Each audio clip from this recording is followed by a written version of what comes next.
खूबसूरती को एक दाग रुला बैठा है, छुपी खुशबू पे एक जख्म बना बैठा है। लोग चेहरे पे नहीं उस दाग पे रुक जाएंगे, लोग चेहरे पे नहीं उस दाग पे रुक जाएंगे। हाजी साहब को ये ख्याल रुला बैठा है। जी हाँ, हाजी साहब जेन के साथ साथ कादिर के लापता होने की खबर को लेकर बहुत परेशान हैं। ढेरों सवाल उनके जहन में गूंज उठे हैं और पूरा कुंभ परेशान है कि अगर लोगों को इस बात का पता चला तो लोगों की जबान कौन बंद करेगा। और वहाँ कादिर जेन के साथ पुलिस की नजरों से छुपते छुपाते अपने गहरे दोस्त गुलाम बेग की एस्टेट पहुंचता है। अब गुलाम की आंखें जेन को देखते ही हटती नहीं और वो बड़ी ही जिंदा दिली के साथ उन्हें अपनी आलीशान एस्टेट में ठहरने के लिए कमरा देता है।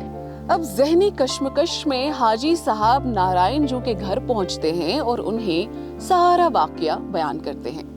नारायण जू भी इस बात को लेके बहुत फिक्रमंद होते हैं। वो हाजी साहब की हिम्मत बढ़ाते हैं और उनकी रहनुमाई करते हैं। रात काफी होती है और अगली सुबह इस परेशानी का हल निकालने पर बात तय होती है। अगली सुबह कादिर जेन को गुलाम बेग के पास छोड़कर अपने हाउस बोट की तरफ का रुख करता है। उसे कश्ती में हाउस बोट की तरफ आता देख परवीन हाजी साहब और अपने भाइयों को इस बात की इत्तला देती है। कादिर के हाउस बोट में कदम रखते ही घर वालों के उस पर सवालिया निगाहें उठती हैं। कादिर से 2 सवालात किए जाते हैं। पहला कि वो रात भर कहाँ था।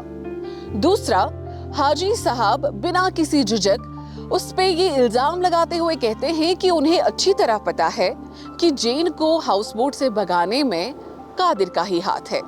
कादिर पूछे गए सवालों के एवज में शराफत का नकाब पहने कुछ ज्यादा ही जहनियत से पेश आने की कोशिश करता है।